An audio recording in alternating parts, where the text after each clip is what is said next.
Hey, I'm Paul with B Pro, and this is Campaign Spelunking. Now, what is spelunking? Well, usually it's associated with caves where people go crawling around, seeing what they can go ahead and find. So we're going to do the exact same thing. We're just going to dive into some automation models here because I've got a bunch of campaigns in my account, and we're going to go ahead and dig through them, but we're going to have a lot of fun. We're going to go deep into the cave. We're going to go ahead and start at the very bottom here. Now, back in the day, over a decade ago, when I was a coach at Infusionsoft, now Keep, we would use diagramming tools to help figure out what people were trying to do with the automation. And when the campaign builder came out, this visual modeling, we started using it to concept things out. And so this part of the cave in general is full of all sorts of interesting ones here, but we're going to start with Ron here.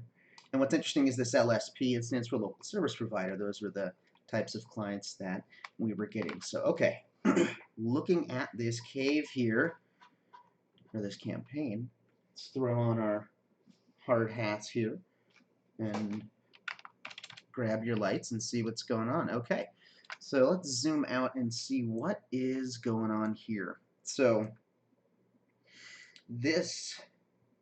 we'll go ahead and kind of dig our way to the deepest part of this cave here eventually, this campaign. But it's basically looking like, in general, there's a webinar that they'd be registering for, and they'd be requesting a heat map, I guess, off of the webinar. There's also some responding mechanisms. Are they attending the webinar or not? Now this is cool here. This artifact is from a really old part of the builder that used to exist, but it doesn't anymore. There used to be traffic sources, and these were just little icons that would show, well, how are you getting people to this page? And it wasn't functional. It would help with the visualizing of it, but then it would confuse people because it wasn't functional. So it used to be a little image. That image is long gone away from the database, so now it's just kind of sitting here as a monument to what was. So as we dig further in, let's see what these webinar reminders are. Okay, I don't even think these sequences are likely all empty. So this is cool. So it's really just a couple of different pockets of automation modeling. Okay, so they do the webinar. They request this heat map, regardless of if they do it from the webinar or not. So then we see a really common campaign structure here, which is this delivery of a thing, and then once they've clicked to download it, then we follow up with them and we say, hey, go get this. I guess whatever this PCQ is, I'm not sure, but it looks like okay. So we're climbing into this. So now we're at a consultation. Now what's cool is that even though it's a web form, we were just modeling with this. This is going to be an internal form as far as how the mechanism works. So somebody's going to request a consultation, and then inside the system directly, a user's going to go ahead and schedule it here. Now this is neat. This little sliver over here, not now. I guess this is. I mean, it's not connected to anything, so likely the idea was if someone's just not ready, we just pop them into nurture until they go. And again, these are likely empty. Yeah. Okay, so this is modeling out some ideas here. So if they needed a consultation, it would send an email, make a task for them to schedule, send a reminder task if they haven't, send some reminder emails. Now, what's interesting about that is that this is definitely this looks like it's a very involved sales cycle. So if I was working with Ron now, I would say, hey, let's use a sales pipeline for this.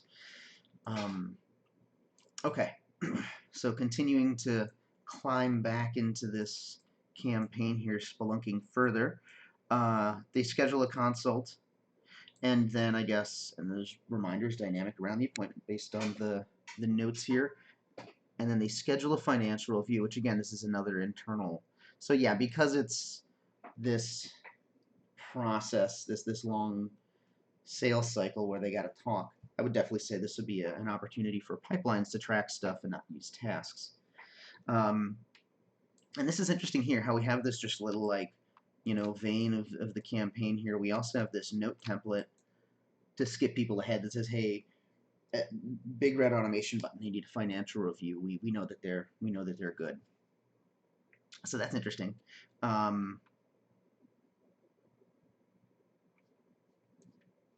Oh, and then we're at the deepest part of the campaign here. Okay, so they scheduled a review. There's reminders, and then brand referral, and then not now. So, oh yeah, this is for franchises. So this entire, yeah, because this is a franchise, I guess that's what the business was pulling in potential franchisees and then vetting them and sending them out to some franchisors, I think is how it works. And then, of course, at any point in time, they can say, hey, not now. If anything, maybe the not now, because this was an internal form, perhaps that would be what's connected here. So there's a kind of like a hidden over here. That's kind of neat. There you go. We just spelunked into this whole campaign model and went pretty deep. Oh, what is this? Need GTM. Oh, this is likely another functional piece that, hey, we need GoToMeeting. I'm assuming that's what that is, and then send a GoToMeeting link. Yep, okay. I want to say I used to use this with my coaching clients, and that's why I threw it in there. There you go. We have spelunked deep into this campaign model. In real life, this would probably, I mean, now, what I know now, this would probably want to be better broken up as 2 campaigns, maybe even 3 possibly. You've got your like webinar campaign, and then you have the heat map campaign, which basically bubbles them up to a consult, and then again maybe another campaign for this deeper piece here. But anyway, that's campaign spelunking in a nutshell. We've gone through a model, and we got some more to go through. So let us know what you think, and if you're going to do anything, you might as well be pro.